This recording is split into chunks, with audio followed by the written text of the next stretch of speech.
ইয়া আইয়ুহাল্লাযীনা আমানু দুখুলু ফিস সিলমি কাফা ওয়ালা তাত্তাবিউ খুতুওয়াতিশ শাইতান ইন্নাহু লাকুম আদুউম মুবিন।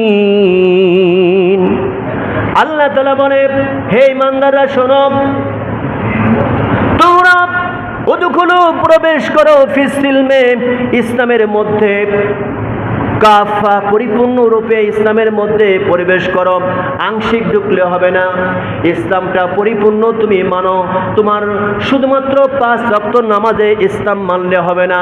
যখন নামাজ পড়তে আসলাম ইসলাম মানলাম, কোরআন মানলাম, রোজার সময় ইসলাম মানলাম, কোরআন মানলাম, যাকাত দেওয়ার সময় মানলাম।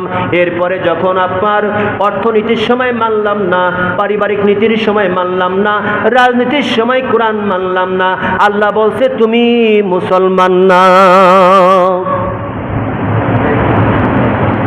আপনার নামাজের সময় আপনি বলছেন কোরআন মানি, হজের সময় বলছেন কোরআন মানি, যাকাতের সময় বললেন কোরআন মানি, কিন্তু যখন রাজনীতি করেন তখন বলে আর কোরআন মানি না। রাজনীতি যখন করব, আমার ইচ্ছা মতো করব, আমার ব্যক্তিগত মতো রাজনীতি করব। আমার ভাইরা, এই পৃথিবীতে প্রায় নবী রাজনীতি করেছেন, প্রায় ওলিরা রাজনীতি করেছেন, একজনও ব্যক্তিগত রাজনীতি করে নাই। আল্লাহর পছন্দ, আল্লাহর নীতি দিয়া তারা রাজনীতি করেছে। আর আপনি আমি কোন জায়গায়?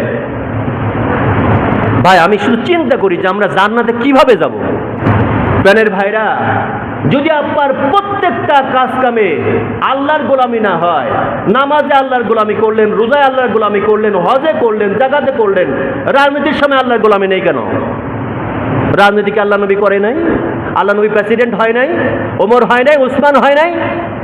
তার আদর্শ বাদ দিয়া দুনিয়ার ব্যক্তিগত মানুষের তৈরি করা পথ মত দিয়ে আপনি কিভাবে কেমন করে জান্নাতের আশা করেন? কখনো জান্নাত পাওয়া যাবে না, কখনো না, যতক্ষণ পর্যন্ত আল্লাহর নবীর রেখে যাওয়া আদর্শ মাফিক আপনি জীবন না গড়বেন।